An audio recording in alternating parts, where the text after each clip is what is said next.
La plupart des gens pensent que 2025 sera une année comme les autres, une nouvelle date sur le calendrier, un nouveau cycle de travail, de responsabilités et de rêves en suspens. Mais que diriez-vous si je vous disais que quelque chose d'immense se prépare déjà sous la surface de notre monde? Que diriez-vous si je vous disais que des événements inimaginables sont déjà en cours, qui se déchaîneront comme des vagues qu'aucune force terrestre ne peut contenir? Ce n'est pas une théorie. Ce n'est pas une prédiction fortuite destinée à semer la peur. Ce que je m'apprête à partager est un avertissement divin et un appel urgent du ciel à ceux qui ont des oreilles pour entendre et un cœur pour comprendre. 2025 marquera un tournant dans l'histoire de l'humanité. Un tournant sera franchi. Ce sera une année de clarté, une année où la vérité sera arrachée à l'emprise du mensonge, où les ténèbres seront dissipées pour révéler la lumière, et où la foi sera séparée de l'illusion. Dieu parlera plus fort que jamais. Mais seuls ceux qui sont véritablement éveillés reconnaîtront sa voix. Avant de vous raconter ce que j'ai vu, je vous demande une chose simple. Si cela vous touche, abonnez-vous à cette chaîne. Chaque jour, nous publions des témoignages, des visions et des paroles qui ont le pouvoir de changer le cours d'une vie. Aujourd'hui pourrait être le moment idéal où le ciel vous ouvrira les yeux. Et si ce que vous allez entendre résonne en vous, dites « Amen » dans les commentaires. Ainsi, nous saurons qui nous écoute vraiment. Je m'appelle Marcus Rodriguez. J'ai 45 ans et, jusqu'au 8 juillet 2025, j'étais ingénieur en structure, le genre d'homme qui pensait maîtriser la vie, mesurer en équations, délais, prévisions météo et béton armé. Je vis à Houston, au Texas, où l'humidité estivale colle à la peau et où les orages se succèdent avec une précision irréprochable. Je n'étais pas du genre à parler de vision. Je n'ai jamais prêté beaucoup d'attention aux soi-disant prophéties ou rencontres surnaturelles. Pour être honnête, si quelqu'un m'avait raconté une expérience extracorporelle, j'aurais souri poliment, hoché la tête et mis ça sur le compte de l'imagination ou d'une illusion. Mais me voilà maintenant, bien vivante, à vous raconter le jour de ma mort. Tout a commencé au petit matin du 8 juillet. La veille, ma femme, Carmen, avait emmené nos 2 enfants, Sofia et Miguel, rendre visite à sa mère à San Antonio. J'étais resté pour terminer un projet professionnel très stressant, une de ces échéances qui vous étouffent, vous empêchent de dormir et font disparaître tout le reste. Je me souviens avoir entendu la pluie commencer à tomber peu après minuit. Rien d'anormal. Les prévisions météo n'annonçaient rien d'alarmant, juste une autre matinée maussade au Texas. Mais tout a changé. À 10 heures, le ciel était devenu noir d'encre, ni gris, ni orageux, noir comme si un épais rideau s'était abattu sur la ville. La pluie s'est mise à tomber en trombes, violente, incessante, comme si le ciel vidait enfin chaque goutte qu'il avait retenue pendant des siècles. En moins d'1 heure, les eaux de crue avaient englouti mon jardin, puis déferlé sur le porche, puis envahi le rez-de-chaussée de ma maison. J'ai travaillé sur des modèles d'ouragans. J'ai réalisé des simulations de drainage. J'ai collaboré avec des équipes d'experts sur des plans d'intervention d'urgence. Mais rien, absolument rien n'aurait pu me préparer à ce qui se passait. Cela défiait la raison, la logique, tout ce que je croyais comprendre. J'ai pris ce que j'ai pu au mon ordinateur portable, quelques documents essentiels et j'ai tenté de monter. Mais l'eau était plus forte. Elle m'a atteint les genoux, puis la taille, puis la poitrine en quelques minutes. J'étais presque arrivé à l'escalier lorsqu'une soudaine rafale de vent a ouvert une fenêtre, et une vague brune et écumeuse est entrée en moi comme une boule de démolition. Je me souviens du bruit de ma tête heurtant quelque chose de dur, peut-être un meuble projeté par le courant, de la brûlure dans mes poumons, de la panique et surtout de la pensée désespérée qui résonnait dans mon esprit, Carmen, les enfants, je ne les reverrai plus jamais. Puis plus rien. Plus d'eau. Plus de douleur. Juste un silence absolu. La mort n'arrive pas comme au cinéma. Pas de fondu enchaîné, pas de crescendo émotionnel, pas de bande sonore. Juste l'absence, un silence parfait. Mais même dans ce néant, j'étais conscient. J'étais conscient. Mon corps avait disparu, mais je voyais encore. Je n'avais pas d'oreille, et pourtant j'entendais. C'était comme si le temps lui-même avait reculé ou il n'était plus nécessaire là où j'étais. La première image que j'ai vue était mon propre corps, sans vie, flottant parmi des chaises renversées et des débris dans ce qui était autrefois mon salon. J'avais l'air d'une poupée jetée de côté et brisée. Autour de moi, 2 ambulanciers s'activaient avec une urgence frénétique. Une femme, les cheveux attachés, criait quelque chose dans une radio. Un homme se tenait au-dessus de moi, tremblant, pratiquant des compressions thoraciques. Ses mains tremblaient de désespoir. J'entendais chaque mot, mais je ne pouvais pas parler. J'essayais de bouger, de crier, de leur faire savoir que j'étais toujours là, mais c'était comme essayer d'attraper du brouillard à main nue, rien n'y faisait. Puis je l'ai senti, une présence. Je ne l'avais pas vue au début, mais je savais qu'elle était là, comme la sensation du soleil qui réchauffe la peau même les yeux fermés en majestueuse, douce, immense, et pourtant plus proche que le souffle. Je n'étais pas seul. Je n'étais pas abandonné. Et même si je ne comprenais pas qui ou quoi c'était à cet instant, quelque chose au fond de moi s'est apaisé. Mon âme a reconnu une présence plus grande que moi, une présence qui n'avait pas besoin de mots pour s'exprimer. Lentement, le paysage autour de moi commença à s'estomper, la maison, les eaux de crue, les ambulanciers, tout s'évanouit comme une brume sous le soleil. Je me retrouvais suspendu dans un espace hors du temps, un lieu baigné de lumière, non pas provenant d'une source, mais comme si l'air lui-même scintillait de radium. Il était partout, autour de moi, en moi, à travers moi. Dans ce calme radieux, j'ai commencé à comprendre que ce qui allait suivre allait bouleverser tout ce que je croyais savoir sur la vie, la mort et le temps lui-même. Je n'imaginais pas encore que j'allais assister à l'effondrement du monde. J'ignorais que je reviendrais avec un message. Tout ce que je savais, c'est que je ressentais la paix, pas celle qu'on trouve après une soirée tranquille ou un projet réussi, mais une paix totale, absolue, inébranlable. Une paix si réelle que, même maintenant, personne ne peut me l'enlever. Je ne sais pas combien de temps je suis resté dans cet espace radieux. Le temps n'existait pas tel que nous le connaissons. Il n'y avait pas de tic-tac d'horloge, pas de lever ni de coucher de soleil, juste une lueur dorée qui semblait vivante, m'enveloppant comme un être sensible. Ce n'était ni dur ni aveuglant. C'était chaleureux, enveloppant, comme entrer dans un souvenir dont on ignorait avoir tant rêvé. C'était comme être un nouveau-né, remis dans les bras d'une mère, parfaitement connue, parfaitement protégée. À cet endroit, le silence n'était pas vide. C'était comme une chanson chantée sans son, une harmonie palpable au plus profond de l'âme. Puis, de cette lumière dorée, j'ai vu une silhouette s'avancer vers moi. Il ne marchait pas.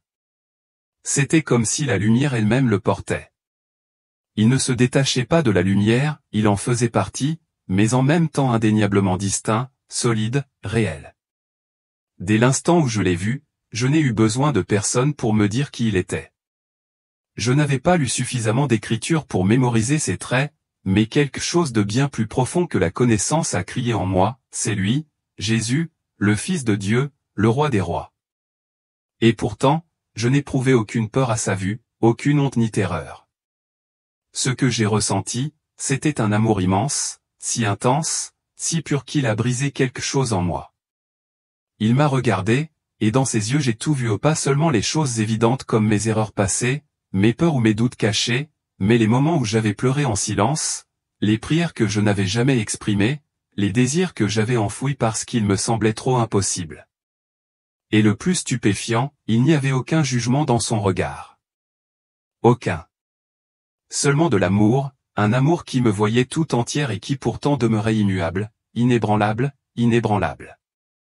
Puis il prononça mon nom, Marcus. Juste ça. Mais sa façon de le dire était comme une clé qui tournait dans une serrure enfouie au plus profond de moi, une porte qui avait toujours été là mais qui ne s'était jamais ouverte jusqu'à présent. Je t'ai amené ici, dit-il, pour te montrer ce qui doit bientôt arriver, non pas pour t'effrayer, mais pour te préparer, afin que tu puisses être un témoin, pour que d'autres aient encore le temps de se préparer. La lumière autour de nous commença à changer, vibrant d'une énergie que je ressentais dans chaque recoin de mon être. L'éclat doré se transforma, et soudain, nous ne fûmes plus dans ce royaume paisible. Nous étions très haut au-dessus de la terre, comme suspendu au-dessus d'une carte vivante. Je voyais les continents, les océans, les villes palpiter comme les veines d'un corps, et au-dessus de tout cela se déplaçait un nuage sombre et menaçant qui flottait comme une ombre vivante lentement mais sûrement. Jésus s'est tourné vers moi et m'a dit, « La première chose que tu dois voir, Marcus, c'est ce qui se passe en coulisses. Une guerre approche, une guerre non seulement politique, mais profondément spirituelle. » Tandis qu'il parlait, une vision s'est déroulée devant moi, et ce que j'ai vu m'a profondément bouleversé. Ce qui s'est ouvert devant moi n'était pas une simple image, c'était comme si j'avais été transporté au cœur d'une réalité que le monde refuse de voir. Je me suis retrouvé à scruter des salles souterraines, loin sous la surface de ville apparemment normale de l'extérieur. Ces pièces n'étaient pas ordinaires. Elles étaient polies, froides et lourdement gardées, non par des soldats, mais par le silence et le secret. À l'intérieur, des hommes en costume étaient assis autour de longues tables. Certains parlaient anglais, d'autres utilisaient des langues que je ne parvenais pas à identifier. Mais leurs mots, leur ton et leur intention étaient unifiés. Je le sentais dans l'air, manipulation, stratégie, et quelque chose de plus sombre sous-jacent. Ceux-là, dit Jésus à côté de moi, sont les architectes de la guerre. Ils arborent des masques de diplomatie, mais derrière le rideau, ils déplacent les nations comme les pièces d'un échiquier. Ils se nourrissent de la peur, déguisent des mensonges en vérité et convainquent le monde qu'ils sont les sauveurs alors qu'en réalité, ils en sont les marionnettistes. J'ai assisté à la signature de documents à huis clos ou des accords qui ne verraient jamais le jour. J'ai vu des cartes étalées sur des tables épurées, des lignes tracées, des villes délimitées, des populations entières traitées comme de simples statistiques.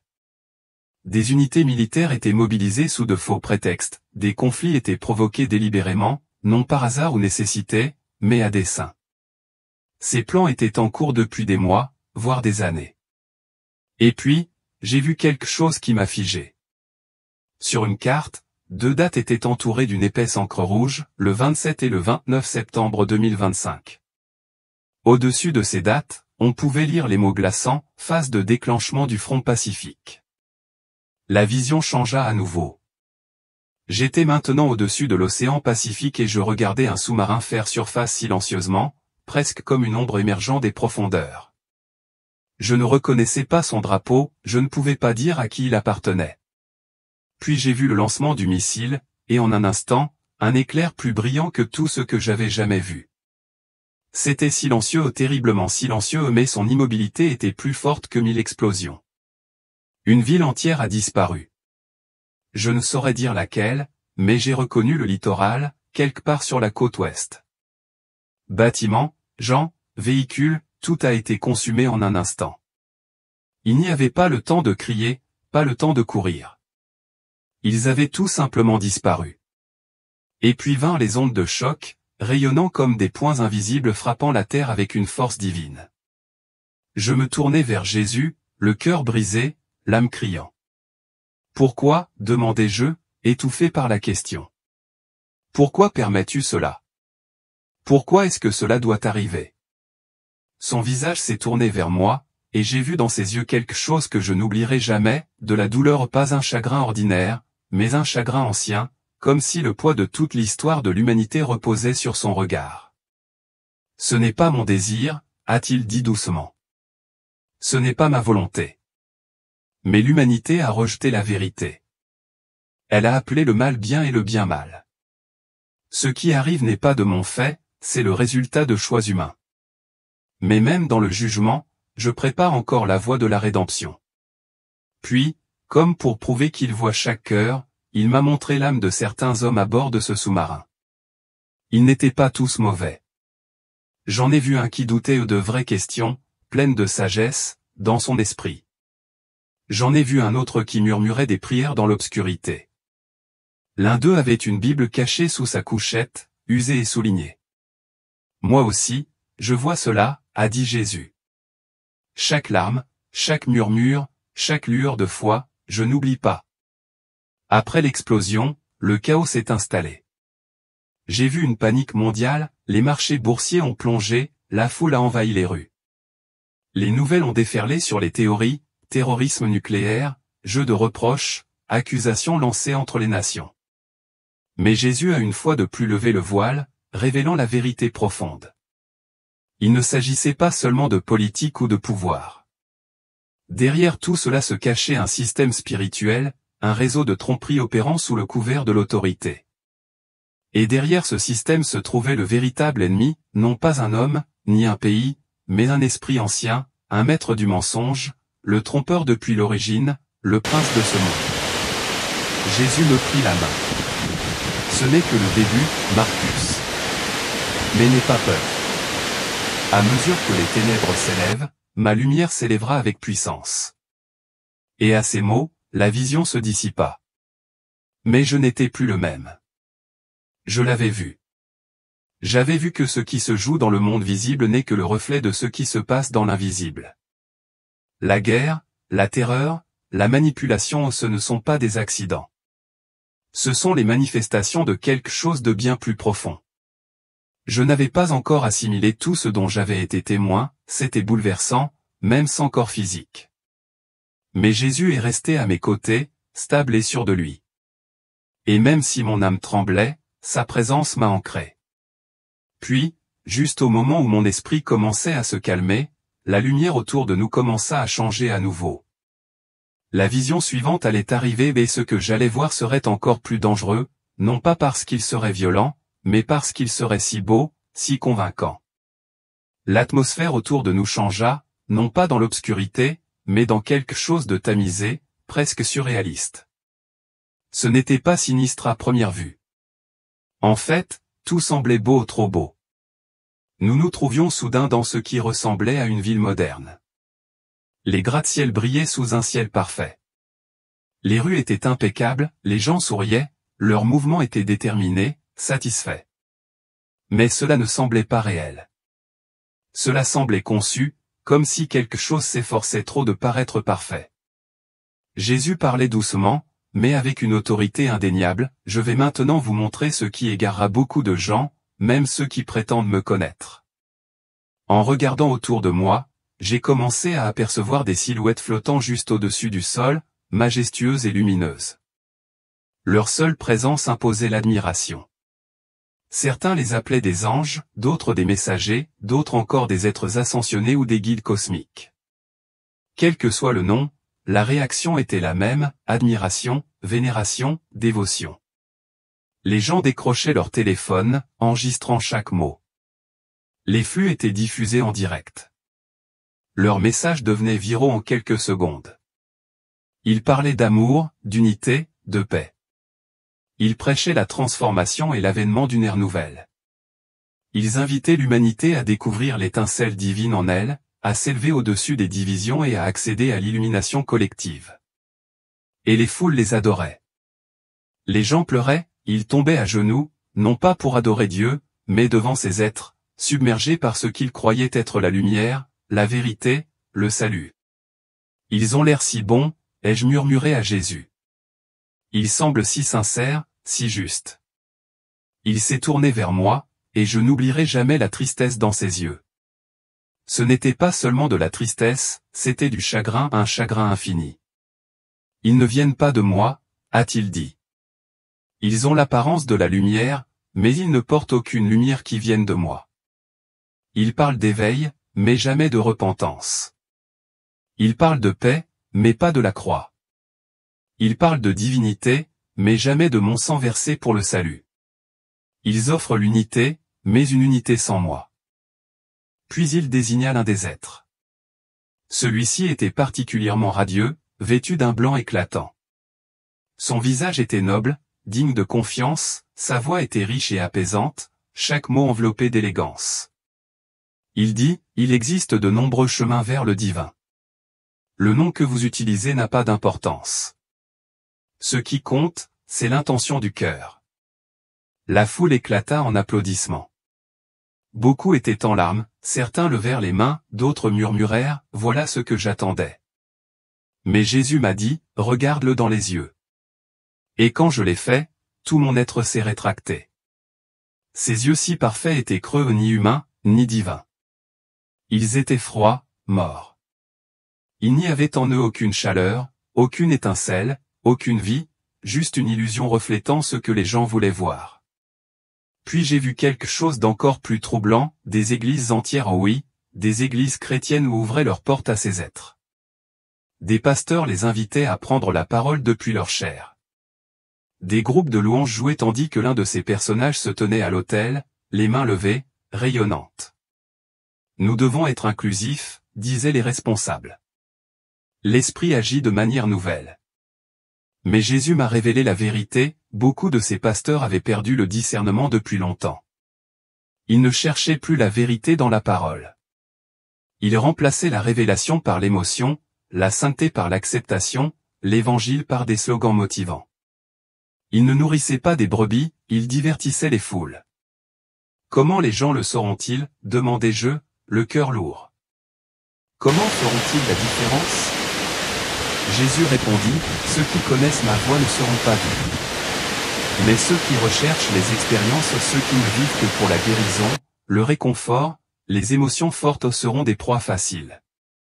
Il révéla ensuite comment ces êtres tromperaient par la technologie, par des signes et des prodiges alimentés par l'intelligence artificielle et des hologrammes. Ils simuleraient des miracles. Ils donneraient aux gens le sentiment d'être vus, entendus, guéris. Certains évoqueraient même des illusions d'êtres chers disparus, prononçant des paroles réconfortantes. Mais tout cela serait conçu pour éloigner les gens de la vérité, pour les éloigner de moi.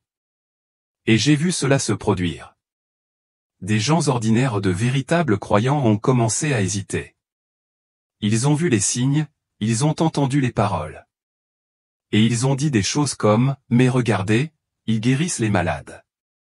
Ils parlent d'amour. Comment cela ne pourrait-il pas venir de Dieu?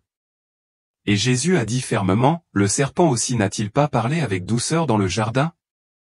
Le mensonge le plus dangereux est celui qui se fait passer pour vrai. Puis la vision est devenue personnelle. Je me suis revu sur terre, assis devant un groupe de personnes. Je racontais tout ce que j'avais vu, parlant avec urgence. Je leur ai tout raconté, mais les réactions ont été radicalement partagées. Certains ont pleuré, bouleversés. D'autres m'ont ri au nez. Certains ont griffonné des notes, intrigués. D'autres ont levé les yeux au ciel et sont sortis de la pièce. Jésus se tenait à côté de moi, observant la scène. Puis il a dit, beaucoup ne te croiront pas, mais parlez quand même. Et sur ce, la vision s'estompa comme un souffle sur un miroir. Mais son poids ne s'estompa pas, il resta en moi, lourd, permanent. Je venais de voir la plus grande tromperie que l'humanité ait jamais connue, non pas une tromperie venant des ténèbres, mais une tromperie enveloppée de lumière, si parfaite, si raffinée, si mortelle. Et juste au moment où je pensais que c'était trop difficile à porter, Jésus a murmuré doucement, la prochaine chose que je vais te montrer, c'est le réveil, car l'ennemi n'aura pas le dernier mot. Après que la vision de la tromperie se fut estompée, un silence sacré et tremblant s'installa. J'avais l'impression que le ciel tout entier retenait son souffle. J'étais épuisé émotionnellement, comme si une partie de moi avait été arrachée et laissée à découvert. J'aurais voulu m'effondrer sous le poids de ce que j'avais vu. Mais Jésus ne m'a jamais quitté. Il se tenait là, immobile comme toujours, les yeux emplis de compassion, de force et d'autre chose, l'espoir. Un espoir pur et inébranlable. Puis il dit, maintenant, je veux vous montrer ma réponse. La lumière autour de nous commença à se transformer à nouveau, non plus dans l'éclat que j'avais déjà vu, mais dans quelque chose de plus discret, honnête, brut et ancré dans la réalité. La scène se déroulait dans un monde qui semblait délabré. Les villes étaient chaotiques, les sociétés semblaient fracturées. Les familles étaient divisées, les gens traversaient la vie avec une lourdeur d'esprit confus, agités, en quête de Dieu. Les promesses de paix s'étaient réduites en cendres, et l'anxiété flottait dans l'air comme la fumée après un incendie. Et pourtant, au milieu de cette obscurité, quelque chose de beau a commencé à se produire.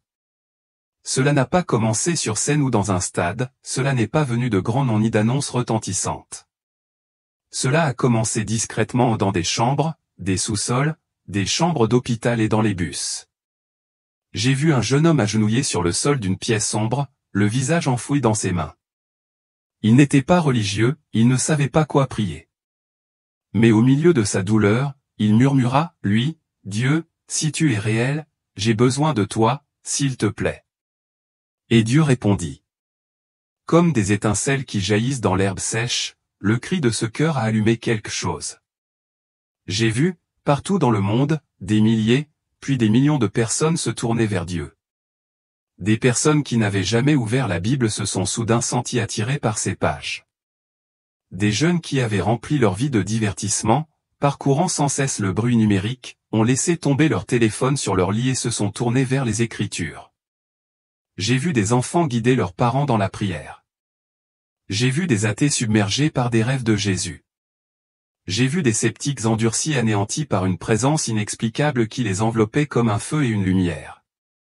Et les églises, oh, les églises. Beaucoup étaient vides depuis des années, ramassant poussière et souvenirs. Mais maintenant, elles regorgeaient de monde, non pas à cause de sermons ou de musique tape à accent grave-l'œil, mais parce que Dieu lui-même était entré dans la pièce. Ce n'était pas un retour à la religion. Ce n'était pas une quête spirituelle. C'était quelque chose de différent, de brut, de réel, d'inimitable. C'était Jésus redécouvert, et c'était comme si le ciel s'était ouvert et avait déversé de l'eau vive sur une terre mourante.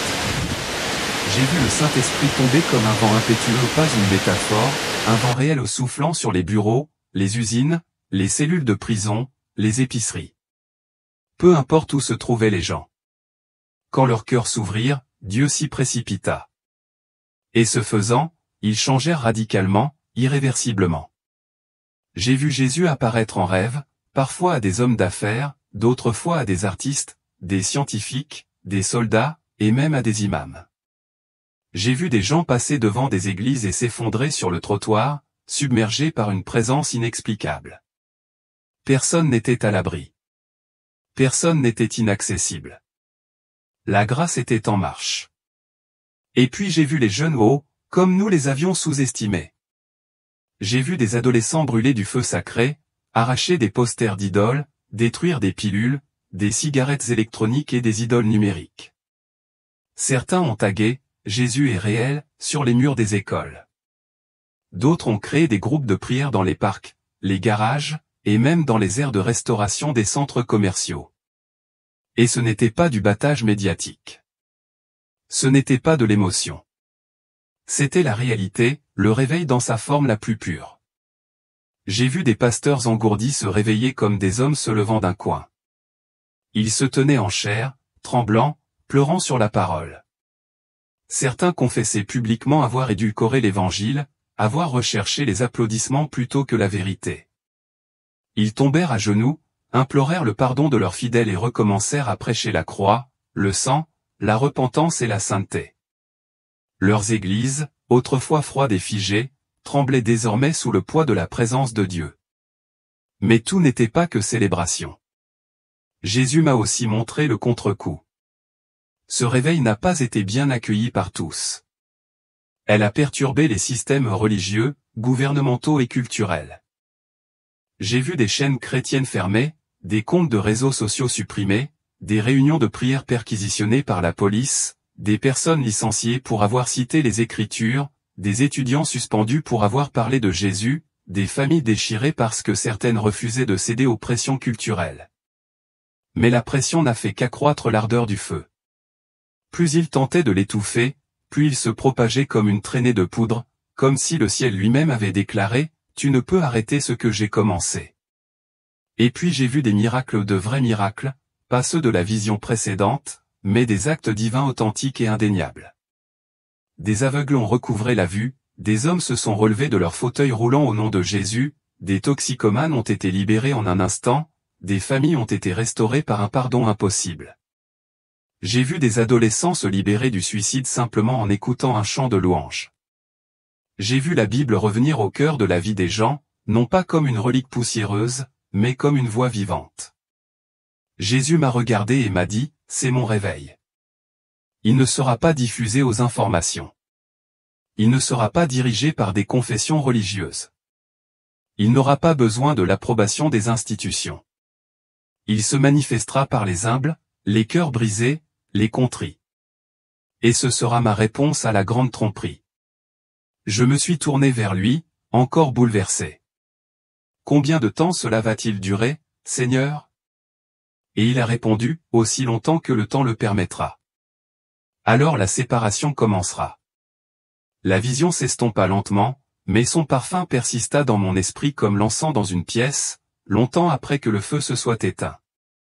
J'avais vu la réalité, la véritable lumière, non pas celle qui trompe, mais celle qui guérit, qui purifie, qui sauve, et je savais sans l'ombre d'un doute qu'elle avait déjà commencé. Alors que je respirais encore l'émerveillement du réveil, l'atmosphère autour de nous changea à nouveau. Ce fut subtil au début.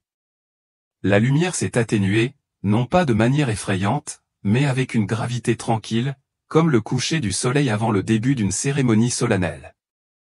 Jésus me regarda d'un regard fixe, sa voix était calme, mais il y avait du poids derrière chaque mot. Maintenant, Marcus, dit-il, je vais te montrer ce qui suit toujours le réveil, la séparation.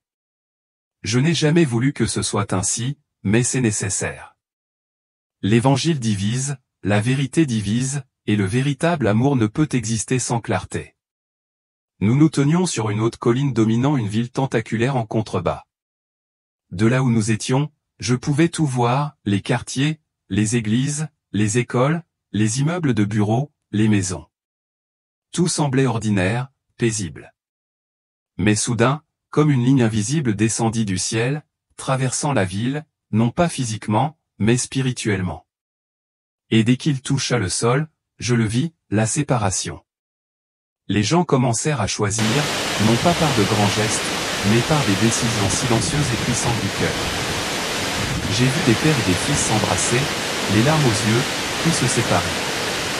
J'ai vu des maris et des femmes assis en silence, leurs regards se scrutant une dernière fois avant de partir dans des directions opposées.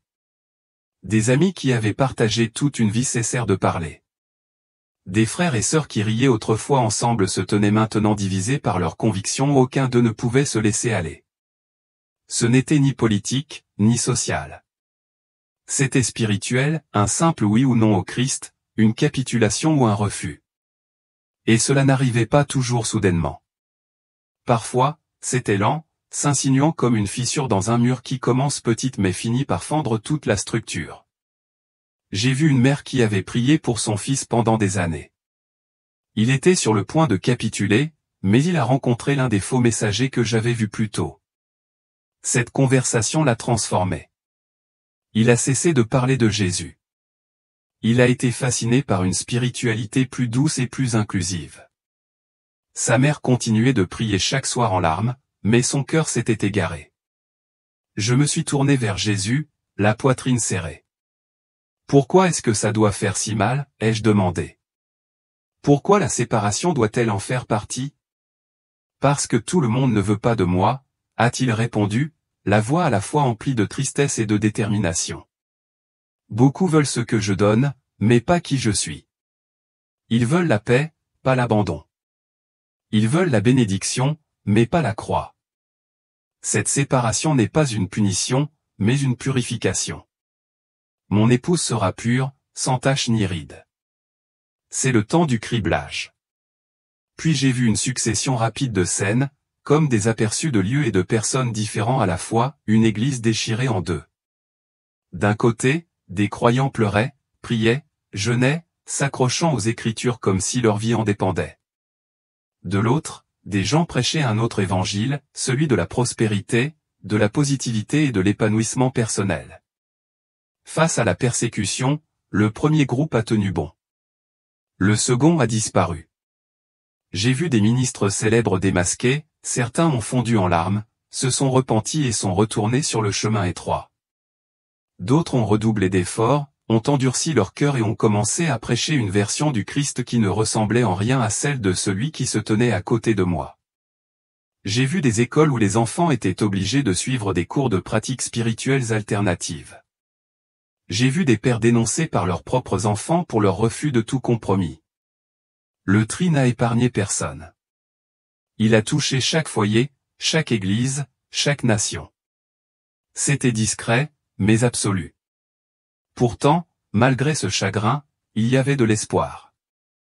J'ai vu des familles brisées se réunir par la grâce. J'ai vu des frères qui ne s'étaient pas parlé depuis des années s'embrasser, les mains tremblantes. J'ai vu des gens refuser tout compromis, même au prix de leur liberté, de leur emploi, voire de leur vie.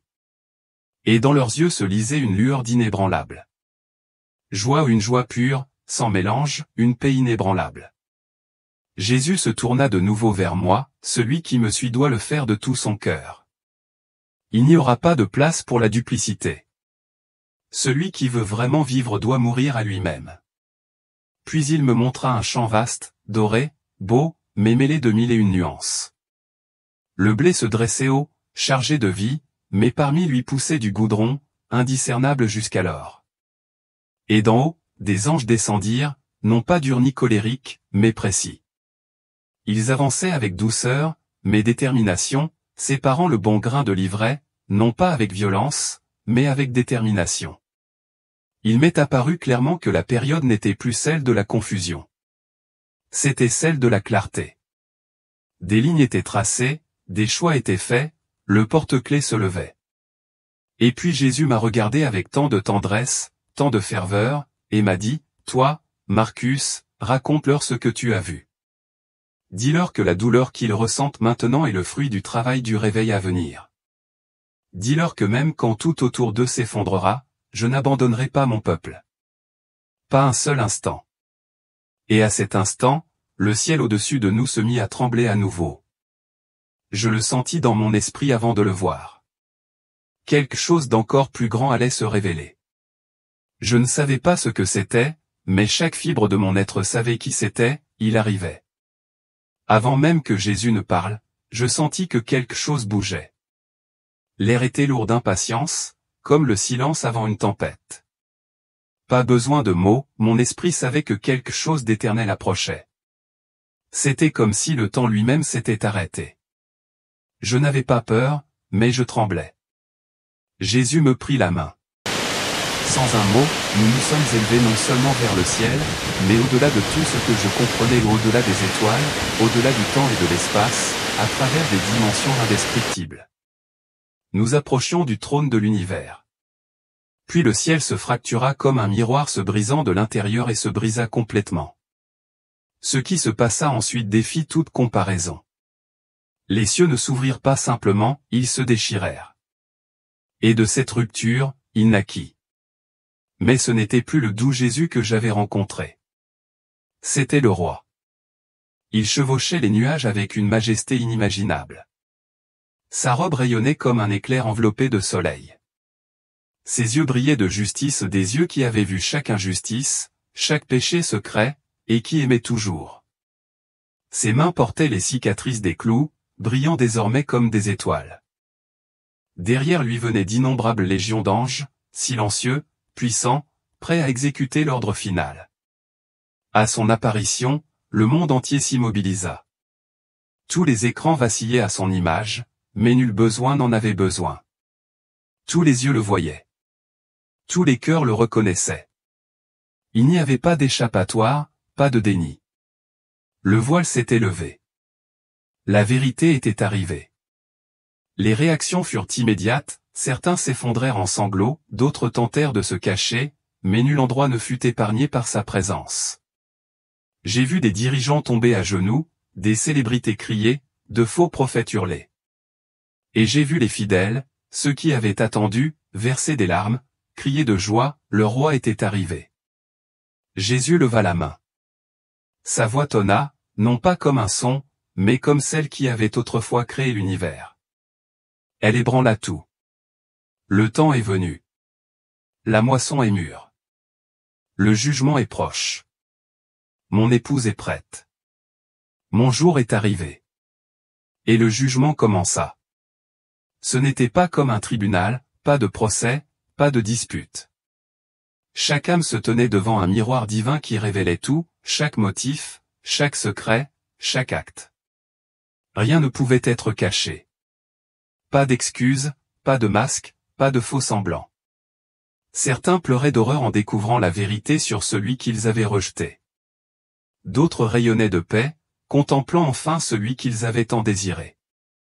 La séparation spirituelle que j'avais vue plus tôt devenait désormais visible et définitive. Il n'y avait plus de zone d'ombre, plus de philosophie, plus de religion. Seul le Christ demeurait. Il était l'agneau. Il était le lion, l'alpha et l'oméga, le commencement et la fin. Jésus se tourna à nouveau vers moi, d'une voix calme et ferme. Ce n'est pas une métaphore, Marcus, ni un symbole. C'est la vérité. C'est l'avenir, et il est proche. Ceux qui ne sont pas prêts seront bouleversés, mais ceux qui m'aiment, qui m'attendent, qui me connaissent, seront avec moi pour toujours. J'ai pleuré, non pas par peur, mais parce que je savais que beaucoup l'ignoreraient encore. Certains se moqueraient, d'autres tarderaient. Beaucoup troqueraient la gloire éternelle contre un réconfort qui s'estompe vite. Jésus se retourna pour partir, mais avant cela, il parla de nouveau, et ses paroles brûlèrent mon esprit comme un feu, « Je reviens bientôt. Dis-leur que je reviens bientôt. » Je ne comprends toujours pas vraiment comment je suis revenu. Un instant, j'étais dans l'éclat éblouissant de la présence du Christ, entouré d'éternité. L'instant d'après, quelque chose d'invisible m'a tiré en arrière avec force rapide et soudain, comme un fleuve m'arrachant au ciel lui-même. Puis l'impact. J'ai ressenti une vive douleur à la poitrine. Mes poumons ont tressauté en se remplissant d'air. Mon corps a convulsé. J'ai halté et j'ai ouvert les yeux. Un ambulancier se tenait au-dessus de moi, sonné par la compression, un autre se tenait à côté de lui et murmurait, « Il a été absent pendant 19 minutes, et il est revenu. » Pas de lésion cérébrale. Il n'y avait aucune explication médicale, aucune raison pour laquelle j'étais en vie, et encore moins entière. J'avais l'impression que quelqu'un avait tendu la main vers la mort et m'en avait tiré de sa propre main, une main que je connaissais. Les jours qui suivirent furent lents et silencieux. Chaque respiration me semblait sacrée. Chaque battement de cœur faisait écho à ce que j'avais vu. Cela ne m'a jamais quitté, non pas comme un rêve, mais comme une vérité qui a transformé à jamais ma vision du monde. Ma famille m'a rejoint quelques heures plus tard. Ma femme et moi avions conduit depuis San Antonio en silence. Les larmes avaient déjà séché sur son visage lorsqu'elle est entrée, tremblante. Nos enfants avaient dormi pendant tout le trajet, inconscients de la perte imminente de leur père. Elle s'est figée en me voyant réveiller, l'incrédulité, le soulagement, la peur, l'espoir, tout cela se mêlait dans ses yeux. Je pouvais à peine parler, mais je n'avais pas besoin de beaucoup de mots. J'ai murmuré, Carmon, je l'ai vu. J'ai vu Jésus. Il faut que nous le disions à tout le monde. Quelque chose s'était allumé en moi ce jour-là, un feu, un appel. Je ne pouvais pas l'ignorer. Je ne le voulais pas. Ce que j'ai vu aux télévisions, l'éveil, la tromperie, le jugement, le roi, je ne pouvais pas le retenir. L'urgence a noyé la peur. Elle a effacé le doute. J'étais mort et revenu non seulement physiquement, mais aussi spirituellement. J'avais vu ce que la plupart des gens ne voient jamais. Les 5 visions n'étaient pas des idées, c'étaient des réalités ou des déclarations de ce qui a déjà commencé, et non des avertissements pour un avenir lointain. La guerre approche. Non pas une théorie, mais un décret spirituel qui se dévoile dans l'ombre. La tromperie est là, elle ressemble à de la lumière, mais elle rassemble des millions de personnes dans une unité sans vérité. L'éveil a commencé, silencieux et féroce, dans les lieux oubliés, parmi les brisés et les invisibles. La séparation a lieu en ce moment même, non pas entre le bien et le mal, mais entre ceux qui aspirent à la vérité et ceux qui se contentent du confort. Son retour sera le moment le plus indéniable que le monde ait jamais connu. Et lorsqu'il viendra, il n'y aura plus de temps pour choisir. La première fois que j'ai partagé mon témoignage, c'était lors d'une petite réunion de prière. Seuls quelques hommes étaient réunis, comme toujours.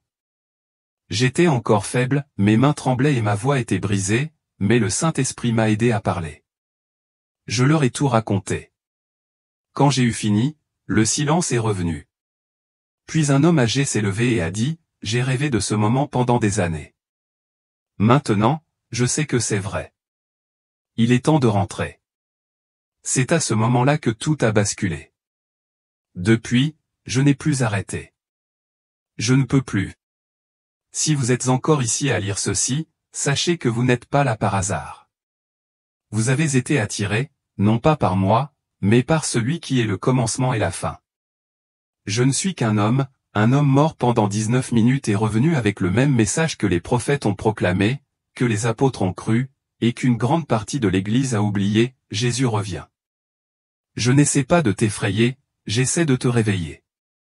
Je le dis parce que je t'aime assez pour risquer d'être rejeté.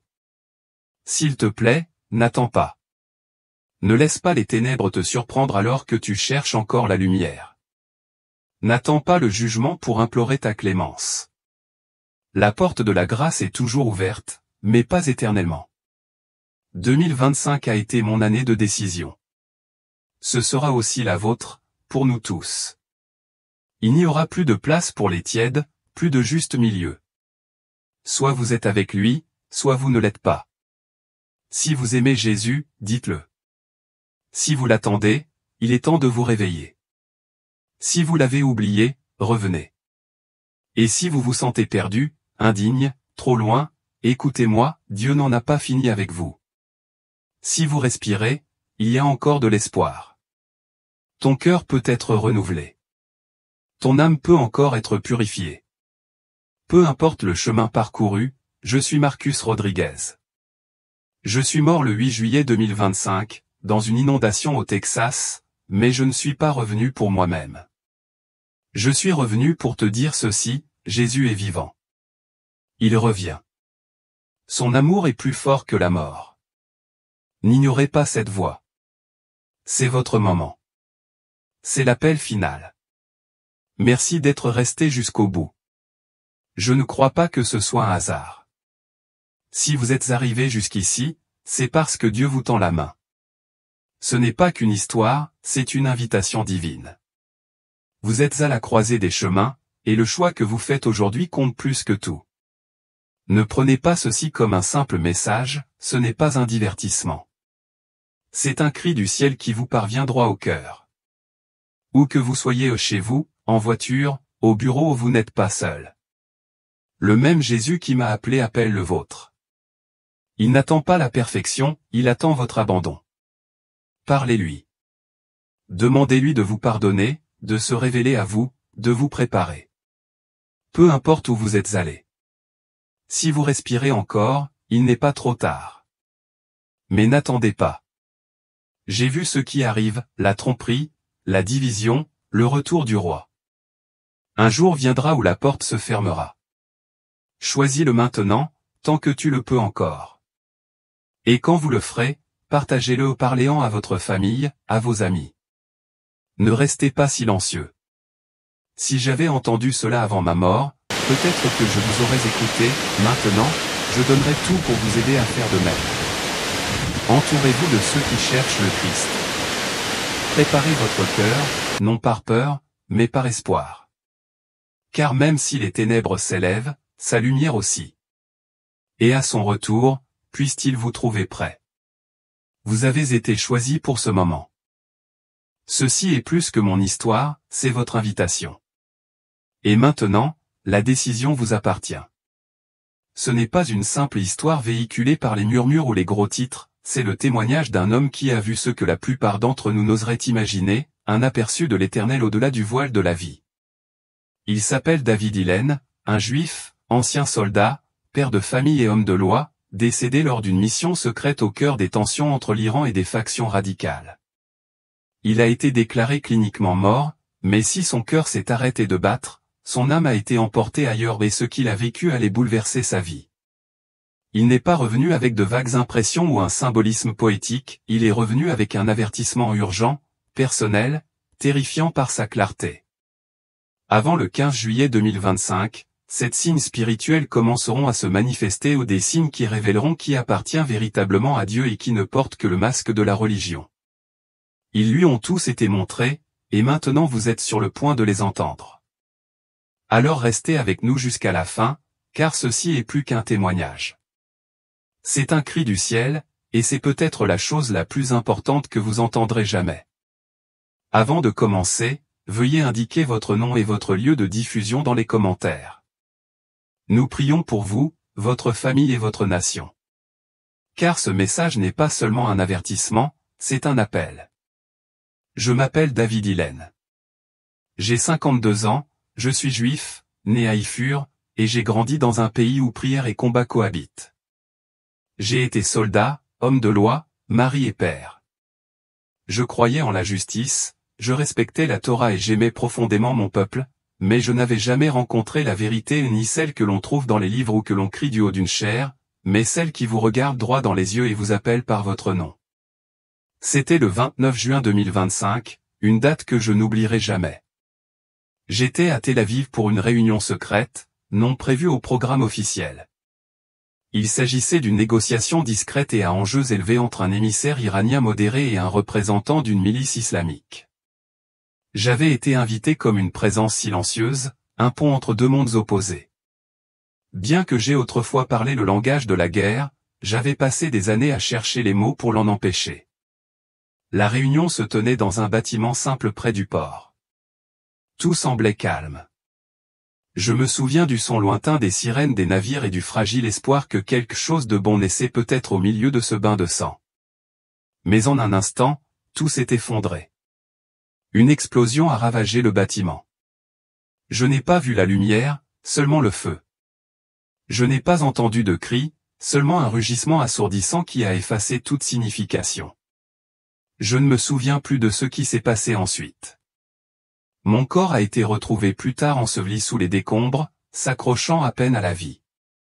Mais ce dont je me souviens, c'est de ce que mon âme a vécu. Au moment où mon cœur s'est arrêté de battre, la première chose que j'ai ressentie a été la pesanteur ou une étrange délivrance, comme libéré d'un fardeau que j'ignorais porter. La douleur avait disparu, la peur s'était évanouie. J'entendais des voix autour de moi ou des professionnels de la santé énonçant des chiffres et des pathologies mais leurs paroles étaient lointaines, impuissantes. Je n'étais plus dans ce monde. Je m'élevais, et tout en dessous de moi rétrécissait comme une photographie qui s'estompe. Puis vint la traversée. Il n'y avait plus de tunnel, plus de frontières, juste un glissement. Un instant, j'étais cerné de sang et de poussière. L'instant d'après, je me retrouvais dans un espace entièrement fait de lumière. Mais ce n'était pas une lumière ordinaire. Elle était vivante, elle avait une conscience. Je sentais qu'elle me connaissait, qu'elle m'attendait. Et puis je l'ai vu. Il se tenait devant moi, et bien que personne ne l'ait présenté, j'ai immédiatement su qui il était, Yeshua, Jésus, le Messie que nous attendions depuis longtemps et que j'avais rejeté toute ma vie. Mais il ne ressemblait en rien au tableau ou au film. Il était plus réel que tout ce que j'avais connu. Son regard était à la fois feu et repérissant, mais sans agressivité. Je suis tombé à genoux sans qu'on me le dise. Lorsqu'il a parlé, sa voix n'est pas entrée par mes oreilles, elle a traversé mon esprit. David, a-t-il dit, je t'ai amené ici parce que le temps presse. Tu seras témoin de ce qui doit se dérouler avant le 15 juillet 2025. Ce que tu verras sera réel, et tu devras le raconter. J'aurais voulu répondre, mais je n'ai pas pu. J'étais démoralisé. Puis tout autour de moi commença à changer. Le ciel s'ouvrit devant moi, et je fus entraîné dans un flot de visions civiles et personnelles qu'elles marquèrent mon âme. J'y vis des gens de tous horizons, jeunes et vieux, hommes et femmes. Certains rayonnaient de paix, tandis que d'autres semblaient vides, tels des coquillages ambulants. Quelques-uns portaient une lumière intérieure, d'autres étaient enveloppés d'une brume spirituelle terne. Certains, parmi les plus brillants, portaient des haillons, tandis que ceux, vêtus de beaux vêtements et tenant des textes religieux, paraissaient souvent ternes. C'était spirituel, et c'était indéniable. Jésus leva la main et dit, « Regarde bien, David. Parmi eux, il y a les miens, mais beaucoup disent seulement me connaître. Ce qui les sépare ne se voit pas à l'œil nu, mais cela se verra bientôt. Nous avons marché parmi eux, et la vérité est apparue clairement. Ceux qui lui appartenaient véritablement avaient en eux quelque chose d'inimitable. Ce n'était pas dans leurs paroles, mais dans l'état de leur cœur. Puis Jésus désigna une femme assise seule dans une pièce vide et délabrée, à côté d'une Bible ouverte. Elle pleurait, mais la paix emplissait ses yeux, une paix qui n'avait aucun sens dans son environnement. Jésus dit, « Elle est à moi. » Elle a renoncé à l'amertume. Elle a choisi de pardonner. Elle a renoncé au réconfort pour la vérité. Son silence est le premier signe, un cœur transformé. La scène changea. J'ai vu un homme confiant prêcher dans un grand auditorium. La foule l'adorait, ses paroles étaient parfaites. Mais en y regardant de plus près, j'ai vu le vide, aucune lumière, aucune grâce. Jésus dit, il connaît les Écritures, mais pas moi. Son cœur est toujours de pierre. Je ne recherche pas de déclaration, je recherche une transformation, et cela ne vient que d'une véritable rencontre avec moi. Il poursuivit, Moïse a été transformé non par les lois, mais parce qu'il a vu ma gloire. Saul le persécuteur est devenu Paul non par ses efforts, mais lorsque son orgueil a été brisé par ma présence.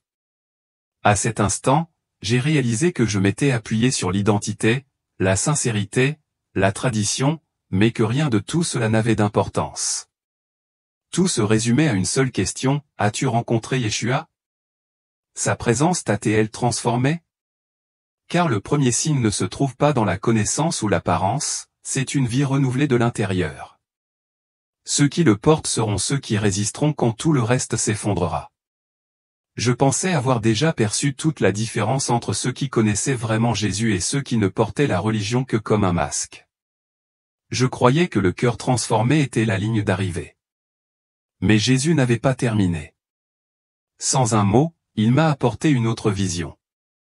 Cette fois, nous étions dans une salle de classe universitaire moderne. Des affiches, affichées au mur, affichaient des messages de progrès, de tolérance et d'inclusion. Un jeune professeur se tenait debout, confiant, prononçant une conférence qui, de prime abord, semblait réfléchie et encourageante, mais quelque chose clochait. Il parlait de Dieu, certes, mais pas du Dieu de vérité. Sa vision de la foi était taillée pour le confort, remodelée pour s'adapter aux normes culturelles, soigneusement vidée de toute offense. Cela sonnait bien, mais c'était creux. Jésus s'est tourné vers moi et m'a dit, le deuxième signe qui me caractérise est celui-ci, un amour inébranlable pour la vérité, non pas la vérité qui plaît aux foules, mais la vérité qui tient bon même quand elle coûte tout. La scène s'est déplacée dans une grande église. Un pasteur, bien habillé, prêchait devant une foule enthousiaste, parlant d'amour, de réussite et de pensée positive. Son message était soigné et populaire, mais j'ai vu le vide sous-jacent. Il n'y avait ni croix, ni repentance, ni feu. Jésus a murmuré, là où la vérité est présente, la croix est aussi présente. Mais ici, il n'y a ni croix ni changement, seulement du réconfort. Puis j'ai vu un autre homme assis seul sur un banc devant une synagogue en ruine. Ses vêtements étaient simples, son visage usé. Les gens passaient sans l'écouter, certains se moquant. Pourtant, il parlait avec audace, proclamant la parole immuable de Dieu. Jésus m'a regardé et m'a dit, celui-ci est à moi. Il aime la vérité plus que sa réputation, plus que sa propre paix. Il ne recherche que mon approbation. La vision s'est rapidement développée. J'ai vu des églises réécrire des textes sacrés pour s'adapter aux tendances culturelles, des chefs religieux éviter des passages difficiles, des croyants transiger sur leurs convictions pour conserver leur emploi ou éviter d'être catalogués. Des hommes qui défendaient autrefois la vérité adoucissaient désormais chaque mot pour rester acceptés. Jésus a dit, le temps de la neutralité est révolu. Chaque mot compte désormais. Chaque choix a un poids éternel. J'ai vu des familles divisées, des parents délaisser l'évangile pour s'aligner sur les croyances de leurs enfants, des enseignants remplacer la vérité par des philosophies vagues et sur certains compromis par le chagrin, d'autres sans arrière-pensée. Tous ont perdu quelque chose de sacré. Puis Jésus a déclaré, beaucoup pensent qu'ils peuvent m'aimer tout en aimant le monde, qu'ils peuvent défendre la vérité tout en la niant par commodité. Mais ce n'est pas de l'amour. C'est une trahison. Les miens ne vendent pas la vérité pour les applaudissements, l'approbation ou la sécurité. Ils ne s'agenouillent pas devant les idoles du temps. Il m'a montré une jeune femme qui venait de perdre son emploi pour avoir refusé de signer un document contraire à sa foi. Elle était assise seule, mais en paix. Jésus a dit, elle ne sait pas encore ce que je lui ai préparé, mais elle a choisi la vérité, et je suis avec elle. Tandis que je regardais, les paroles d'Isaïe résonnaient en moi, malheur à ceux qui appellent le mal bien et le bien mal. Jésus l'a confirmé, ces paroles se révèlent aujourd'hui. La confusion devient loi, mais les miennes ne sont pas confuses, car elles portent l'esprit de vérité. Puis il m'a regardé, non pas avec jugement, mais avec une autorité sacrée qui ne laissait aucune place à la dissimulation. David, a-t-il demandé, donneras-tu tout pour la vérité? Parleras-tu quand le silence est attendu? Aimeras-tu ma parole plus que ta propre image? Ces questions me poursuivent encore. Elles ne s'adressaient pas qu'à moi, elles nous concernent tous. Car lorsque la vérité commencera à vous coûter tout, votre véritable identité sera révélée. Et ces jours-ci, seuls ceux qui aiment profondément la vérité survivront. Après avoir été témoin des 2 premiers signes, un cœur transformé et un amour inébranlable pour la vérité, je pensais avoir tout vu. Mais je me trompais. Sans un mot, Jésus m'a conduit dans un lieu unique. C'était silencieux, sacré. L'air même semblait respirer la prière. Il n'y avait ni bruit, ni chaos, seulement la sainteté. Jésus m'a regardé et m'a dit, « Maintenant, je vais te montrer le cœur de mon épouse, un désir de sainteté et une vie de prière. » Soudain, je me suis retrouvé dans une petite cuisine. Une femme âgée faisait la vaisselle. Pas d'autel, pas de musique, juste une dévotion silencieuse. Pourtant, la pièce brillait de la présence de Dieu.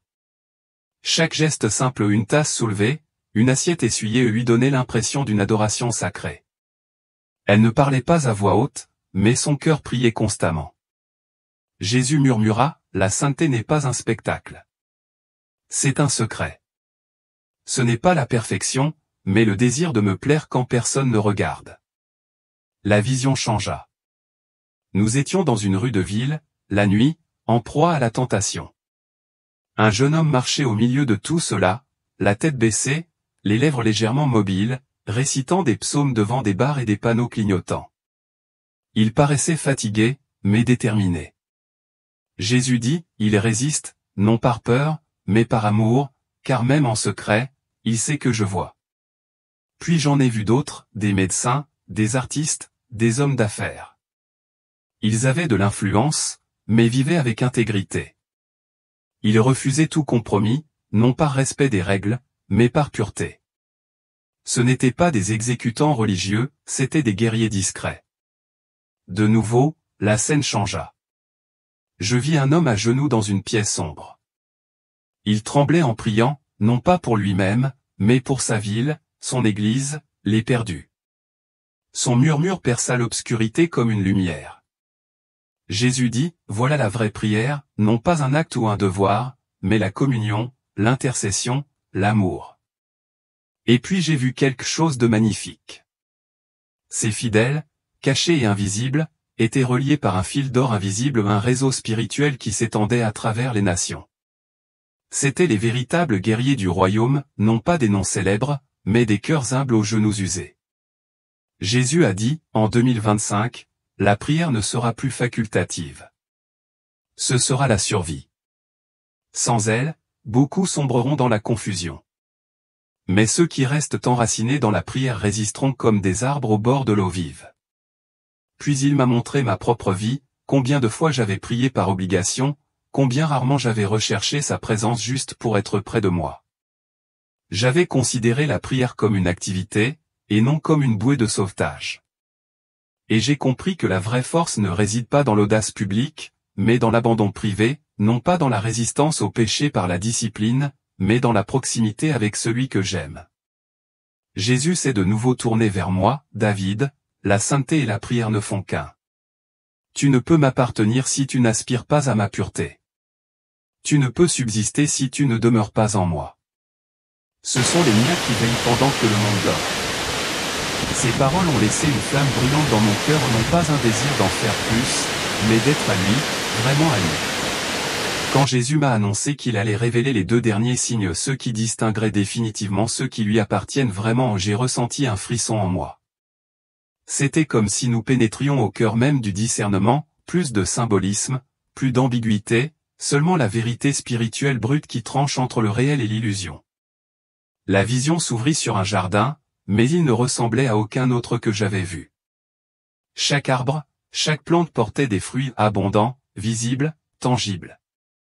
Certains arbres produisaient des pommes éclatantes, d'autres des grappes de raisin, d'autres encore de lourdes figues. Tout semblait vivant. Mais en m'approchant, je remarquai quelque chose d'inquiétant, certains fruits, bien que beaux à l'extérieur, étaient creux à l'intérieur, polis, brillants, appétissants, mais pourris au cœur. Jésus se tenait à côté de moi et me dit, le 4e signe est le suivant, le fruit de l'esprit. Ni parole, ni titre, ni doctrine, mais la vie transformée qui témoigne de ma présence. Amour, joie, paix, patience, bonté, bienveillance, fidélité, douceur, maîtrise de soi, voilà comment vous reconnaîtrez les miens. Puis il m'a montré un homme que j'ai reconnu, une figure religieuse célèbre, respectée, influente, toujours prompte à corriger les autres et à défendre sa doctrine. Il prêchait, débattait, citait les Écritures avec aisance. Mais en sondant son âme, je n'y ai trouvé ni pitié, ni chaleur, ni joie. Son zèle masquait l'orgueil. Sa voix était aiguë, mais son esprit froid. Il n'y avait aucun fruit, que du bruit. Puis j'ai vu un autre homme. Il n'était pas célèbre, ce n'était pas un prédicateur. C'était juste un père. Chaque matin, il se levait tôt pour prier, il travaillait de longues heures pour subvenir aux besoins de sa famille. Il ne parlait pas de Dieu à voix haute, mais vivait avec une intégrité tranquille. À son retour, son fils courut le prendre dans ses bras. La paix régnait dans cette maison, une paix qui ne s'expliquait pas par les circonstances. Jésus sourit et dit, il est à moi, non pas à cause de ce qu'il dit, mais à cause du fruit de sa vie. Il ne cherche pas à impressionner, il cherche à aimer. Il résiste à l'amertume, il choisit la joie. Sa force ne réside pas dans sa connaissance, mais dans son abandon. Jésus poursuivit, mon peuple ne se reconnaît pas aux dons qu'il manifeste, mais aux fruits qu'il porte. Les dons peuvent être imités. Les fruits non. C'est le signe que la racine est vraie. J'ai ensuite visité une série de lieux, églises, maisons, rassemblements. Certains étaient vibrants de l'extérieur, des chorales chantaient, des lumières scintillaient, des messages pleins de charisme. Mais j'ai remarqué quelque chose qui manquait, pas de pardon, pas de patience, pas de compassion, juste une activité sans vie. Puis j'ai vu d'autres communautés, petites, humbles, cachées. Les gens partageaient des repas, priaient les uns pour les autres, pleuraient et riaient ensemble. Ce n'était pas parfait, mais il y avait de la chaleur, de la sincérité. On pouvait y sentir l'esprit. Jésus m'a regardé de nouveau et a dit, beaucoup parlent en mon nom, mais mon esprit ne les a jamais touchés. C'est facile de faire semblant, facile de faire semblant. Mais quand je m'attache vraiment à quelqu'un, la preuve est évidente, non pas dans la façon dont il parle de moi, mais dans sa façon de traiter les autres, dans sa façon de réagir aux critiques, à l'échec, à la solitude. À ce moment-là, j'ai compris quelque chose de plus profond que toute théologie que j'avais étudiée. Le fruit de l'esprit n'est pas une liste de choses à faire. C'est le fruit naturel d'une vie donnée à Jésus. On ne le force pas, on ne le simule pas. Il grandit parce que la racine est en lui. Et s'il n'y a pas de fruit, alors, quelle que soit la force de la voix, la justesse de la doctrine ou l'admiration suscitée par la tribune, il manque quelque chose d'essentiel car sans fruit, nous ne sommes rien d'autre qu'une performance. Puis la vision changea à nouveau, et je sentis l'atmosphère changer instantanément. La lumière baissa. Un vent froid se mit à souffler. Le monde autour de moi semblait lourd, tendu, comme si le souffle de quelque chose d'immense et d'invisible le pressait. Tout semblait sur le point de connaître un tournant décisif, quelque chose d'irréversible, de définitif. Jésus m'a regardé et m'a dit, je vais maintenant te montrer le 5e signe, la séparation. Pas celle dont on parle en théorie, pas celle qu'on imagine depuis le confort et la sécurité. C'est le moment où ce qui était caché sera révélé. Quand la frontière entre le vrai et le faux deviendra indéniable.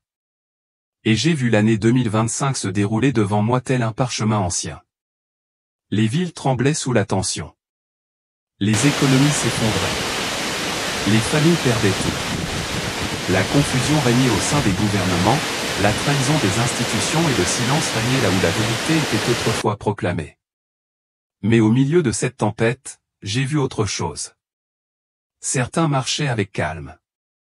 Ils n'étaient pas à l'abri des épreuves. Leur foyer était marqué par la perte. Leur corps ressentait la faim. Pourtant, leurs yeux étaient fixes, leur paix inexplicable. Jésus les désigna du doigt et dit, « Ce sont ceux dont le cœur est transformé. Leur fondement ne repose ni sur l'argent, ni sur le gouvernement, ni sur les systèmes. Il est en moi. Ils ne s'attachent pas à ce qui périt. Ils ne sont pas ébranlés lorsque le monde s'effondre. Leur sécurité ne réside pas dans ce qu'ils possèdent, mais dans ce qu'ils sont devenus. » J'ai vu un père partager son dernier pain avec son voisin, sachant que ses propres enfants avaient encore faim. J'ai vu une mère s'agenouiller auprès de ses ennemis, priant pour leur salut. J'ai vu un homme âgé refuser une épouse qui aurait pu sauver son avenir, choisissant plutôt de marcher dans la vérité et d'endurer la souffrance. Et en chacun d'eux, j'ai vu la même lumière intérieure. Ils n'étaient pas parfaits, mais ils avaient changé. Jésus reprit la parole, sa voix résonnant comme un tonnerre adouci par l'amour, « Ceux qui m'appartiennent sont déjà marqués par le ciel. Ils ne vivent plus pour eux-mêmes, mais pour moi. » Et à ce moment précis, à l'approche du 15 juillet, la différence deviendra évidente. Ceux qui sont transformés survivront. Ceux qui ne le sont pas tomberont. Cette dernière phrase m'a frappé comme un coup de marteau non pas par peur, mais par lucidité. La bataille spirituelle n'allait pas venir. Elle était déjà là. Et la survie ne dépendrait pas de la force, de la richesse ou de l'intellect. Elle dépendrait de ce qui se cachait au fond de l'âme. J'ai soudain compris quelque chose qui m'avait manqué toute ma vie. Il ne suffit pas de survivre à la guerre mondiale. Il faut aussi survivre à la guerre pour son esprit. Et à cet instant, j'ai su que ce n'était pas une métaphore. C'était un compte à rebours, un tri, une séparation sacrée déjà en cours. Jésus me regarda avec une gravité qui m'a fait taire. Au début, il n'y avait pas de mots, seulement le poids de ce qu'il allait me révéler. Puis il dit, « Je vais maintenant te montrer le 6e signe, le plus caché, le plus décisif, le sceau de Dieu. » Immédiatement, ma vision a changé. J'ai vu la vie quotidienne se dérouler, des femmes sur les marchés, des enfants à l'école, des hommes en uniforme marchant dans les rues. Tout semblait normal. Mais soudain, quelque chose a changé. Mes yeux s'ouvrirent à une réalité plus profonde.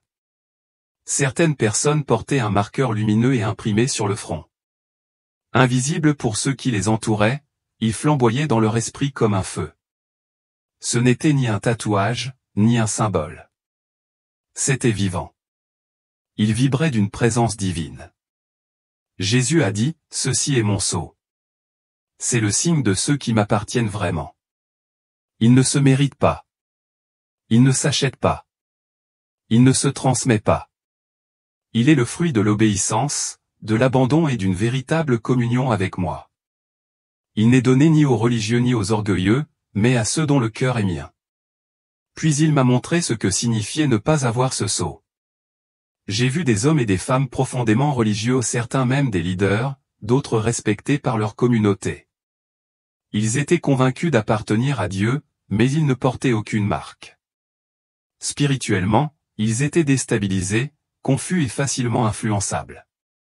Sous la pression, ils ont fait des compromis. Lorsque la tromperie s'est répandue dans le pays, ils l'ont suivie. Leurs convictions se sont effondrées. Leur loyauté s'est estompée.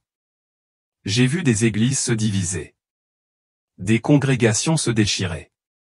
Des communautés spirituelles entières ont été séduites non par un mal évident, mais par des signes et des prodiges éclatants qui ne venaient pas de l'Esprit de Dieu. Ils semblaient miraculeux, mais en dessous se cachait un pouvoir contrefait, un esprit séducteur envoyé pour tromper même les plus sincères. Jésus a dit, en 2025, ce sceau sera le seul élément qui fera la différence entre ceux qui résistent et ceux qui tombent, entre ceux qui survivent spirituellement et ceux qui seront engloutis par le système à venir. Il ne sera pas visible à l'œil nu, mais dans le monde spirituel, il sera aussi clair qu'un éclair dans un ciel sombre. Et l'ennemi sait exactement qui porte mon sceau, et c'est là qu'il frappera le plus fort. Ces paroles me transpercèrent. Je le regardai en tremblant, et une question surgit du plus profond de moi même si elle n'était pas formulée à voix haute, mais il l'entendit tout de même. « Seigneur, comment puis-je savoir si j'ai ce sceau ?» Et d'une voix à la fois d'une sainteté terrifiante et d'une tendresse insondable, Jésus répondit, « Si tu m'aimes plus que tout, si tu me cherches quand tout s'écroule, si tu as laissé derrière toi tout ce qui te sépare de moi, alors ton cœur est à moi. Et si ton cœur est à moi, alors ton nom est inscrit dans mon livre et personne ne peut l'effacer. » À cet instant, j'ai senti quelque chose de spirituel, d'éternel, se produire en moi. Je ne peux l'exprimer avec des mots, mais c'était comme une incision divine, une marque, une connaissance, un poids qui ne m'écrasait pas, mais qui m'ordonnait. J'ai su dès cet instant que je ne serais plus jamais la même. Tandis que ces paroles résonnaient dans mon esprit, j'ai senti quelque chose d'éternel se graver au plus profond de moi. Ce n'était pas dramatique. Il n'y a pas eu de coup de tonnerre ni de cri venu du ciel, mais en moi, quelque chose a changé à jamais. Je n'ai pas seulement entendu sa voix. Je l'ai portée. Elle faisait désormais partie de moi, et je savais sans l'ombre d'un doute que je ne pourrais jamais revenir à la vie d'avant. Je ne me souviens plus exactement de ce qui s'est passé ensuite. La lumière est restée, mais elle a commencé à bouger comme si elle pulsait avec détermination, se préparant à me renvoyer. Jésus se tenait devant moi, silencieux maintenant, le regard empli de miséricorde et d'urgence. Il y avait quelque chose dans son regard qui l'attendait, une responsabilité, une mission qu'il s'apprêtait à me confier. Et même s'il resta silencieux un instant, je sentais déjà ce qu'il attendait de moi. Puis il dit, « David, tu es sur le point de revenir. Le temps est plus court que tu ne le penses. D'ici le 15 juillet, beaucoup de choses se mettront en branle. Certaines seront visibles. D'autres se dévoileront dans l'esprit, mais seuls ceux qui m'appartiennent véritablement les reconnaîtront. Tu dois parler. Tu dois raconter tout ce que tu as vu. » À cet instant, quelque chose en moi hésita, non pas par rébellion, mais par peur. « Mais Seigneur, me suis-je dit, qui me croira? Qui prendra cela au sérieux ?» Et sans que je dise un mot, Jésus répondit comme s'il lisait la question cachée directement dans mon âme, « Ne t'inquiète pas du résultat. Tu n'as pas été appelé à convaincre. Tu as été appelé à témoigner. Et ceux qui ont des oreilles pour entendre entendront. » Puis tout a commencé. J'ai senti une force me tirer en arrière, non pas violemment, mais fermement, comme une marée qui reflue. Les visions autour de moi ont commencé à se refermer comme les pages d'un livre qui tourne en accéléré. L'espace entre les mondes s'est rétréci, et tandis que j'étais aspiré à travers, j'ai entendu sa voix une dernière fois, « Dis-leur que j'arrive. Mais avant que je vienne, la séparation sera visible. Le champ sera passé au crible. Les miens seront reconnus et les autres seront confus. Préparez-vous. » Je me suis réveillé en sursaut. Mon corps souffrait à nouveau, mes côtes brûlaient, mes poumons se débattaient. J'étais entouré de lumière vive et de voix affolées. Les médecins et les infirmières de l'hôpital étaient penchés sur moi, stupéfaits. Un jeune homme, le front ruisselant de sueur, murmura, incrédule, « Il est de retour. » Cet homme est de retour. Les jours et les semaines qui suivirent furent un lent retour à la vie, mais seulement physique. Mon esprit avait franchi un seuil infranchissable. Chaque nuit, je revoyais les visions. Chaque mot prononcé par Jésus résonnait encore dans ma poitrine. Je ne pouvais plus me taire. J'ai commencé à raconter ce que j'avais vu à ma femme, à mes enfants et même aux frères de la synagogue. Certains m'écoutaient avec gentillesse, mais me regardaient comme si j'étais un homme ayant erré dans le désert et revenu halluciné. D'autres m'ont complètement ignoré, disant que le traumatisme avait obscurci ma raison. Mais ensuite, d'autres sont arrivés des inconnus. Ils disaient des choses comme, « Je ne sais pas pourquoi, mais ce que tu dis me semble vrai. J'ai fait des rêves comme celui-ci. J'ai entendu les mêmes mots dans mon esprit. » Sans planification, sans structure, quelque chose était en train de naître, pas un mouvement, pas une religion, mais un cri, un feu, un appel à la repentance, un signal d'alarme pour cesser de vivre tièdement, pour cesser de retarder, pour cesser d'attendre qu'il soit trop tard. Et maintenant, frères, sœurs, je vous parle directement, non pas en tant qu'homme juif, non pas en tant que quelqu'un qui a vu le surnaturel, mais en tant qu'être humain qui a été touché par le Dieu vivant. Ce que j'ai vu n'est pas un symbole. C'est réel et cela se produit déjà. Avant le 15 juillet, quelque chose se produira, un signe, pas seulement une date, mais une rupture spirituelle, une séparation que seuls les éveillés percevront. La vraie question n'est pas de savoir si cela arrivera. Elle est, êtes-vous prêt? Votre cœur est-il transformé? Aimez-vous la vérité même si elle vous coûte tout? Pouvez-vous supporter l'épreuve ou vous effondrez-vous au premier signe d'inconfort? Avez-vous soif de sainteté ou vous contentez-vous d'une routine religieuse? Vivez-vous une vie de prière ou ne vous tournez-vous vers Dieu que lorsque vous êtes en difficulté? Votre vie porte-t-elle du fruit ou se résume-t-elle à des feuilles? Et surtout, portez-vous le sceau de Dieu. Il n'y a plus de temps pour les jeux spirituels, plus de place pour le compromis, plus de sécurité dans une foi superficielle. C'est le temps du réel, de l'abandon, du scellé. Je suis revenu pour une seule raison, vous avertir, vous réveiller. Car, dans sa miséricorde, Dieu m'a donné une nouvelle chance. Et si vous lisez encore ces mots, peut-être, vous en donne-t-il une aussi. Jésus m'a clairement prévenu que tout cela commencerait à se produire avant le 15 juillet. Et maintenant, je vous le dis, non par peur, ni pour vous impressionner, mais parce que j'étais là. J'ai vu ce qui allait arriver. Et je suis revenu sonner l'alarme. N'attendez pas que le signe vous réveille. Car lorsqu'il viendra, ceux qui ne s'y seront pas préparés ne le comprendront pas. Ce ne sera pas un simple moment. Ce sera le début d'une division éternelle, que personne ne pourra effacer. Alors je vous le demande maintenant, avant que l'heure n'arrive, êtes-vous éveillés? Êtes-vous scellés? Vivez-vous pour ce qui est éternel, ou vous accrochez-vous encore à ce qui s'estompe? Portez-vous la religion dans vos lèvres, ou portez-vous Jésus dans votre cœur? Le monde change. Le tremblement a déjà commencé. Et seul ce qui est enraciné dans le Christ survivra. Le reste sera balayé, désorienté par le flot de mensonges, séduit par le confort, paralysé par la peur. Mais il vous reste encore du temps. Si vous respirez, si votre cœur bat encore, c'est que la miséricorde est encore offerte. Je vous invite donc à répondre, non pas à moi, mais à lui. Il ne s'agit pas de suivre un mouvement. Il ne s'agit pas d'adhérer à une église ou de répéter une prière.